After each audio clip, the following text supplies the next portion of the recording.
Sir അത് നമ്മള് ഓരോ ചിന്തകളാണെല്ലാം. നമ്മള് ഇപ്പൊ ഒരു ഡോക്ടർ എന്നോട് പറഞ്ഞിട്ടുണ്ട്, ഈ ഹോട്ടലിൽ ഊണ് റെഡി എന്ന് പറയുന്ന പോലെ ഞങ്ങൾക്ക് വഴിയിൽ നിന്ന് ആളുകളെ പിടിക്കേണ്ട അവസ്ഥ ചില പ്രൈവറ്റ് ഹോസ്പിറ്റലിന്റെ കാര്യങ്ങളാണ്. അപ്പം എന്റെ അഭിപ്രായത്തില് ഡോക്ടേഴ്സിന് സ്വതന്ത്രമായി ചികിത്സിക്കാനുള്ള അവസരം കിട്ടണം. ചില കാര്യങ്ങളെങ്കിലും അവർക്ക് സ്വതന്ത്രമായി ചെയ്യാൻ പറ്റുന്നില്ല, എന്തോ ഫോഴ്സ് അവരിലുണ്ട്. അപ്പൊ അതുകൊണ്ട് തന്നെ അവര് എന്തിനൊക്കെ ഫോഴ്സ്ഫുള്ളി അവര് അത് ചെയ്യണം, ചില ടെസ്റ്റുകൾ ചെയ്യണമെന്ന അവസ്ഥയുണ്ട്. അത് മാറണം.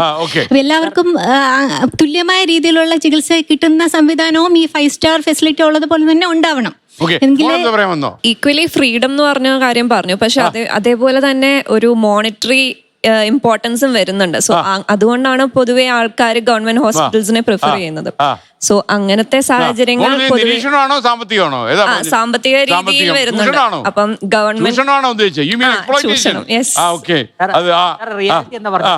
ഗവൺമെന്റ് ആശുപത്രി എന്നാണ് ഡോക്ടർ റെഫർ ചെയ്യുന്നത്. നമ്മൾ ആരെ ഏജന്റിനെ വിട്ടിട്ടൊന്നും പിടിക്കാൻ നിൽക്കത്തില്ല.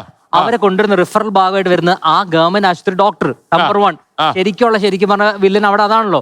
ആരാണ് നടപടി എടുക്കേണ്ടത്? നമ്മളാണ് നടപടി എടുക്കേണ്ടത്. ശരിക്കും പറഞ്ഞ ഗവൺമെന്റിനല്ലേ. ഈ ഗവൺമെന്റ് ഈ ഡോക്ടർ ലൈസൻസ് സസ്പെൻഡ് ചെയ്യണം.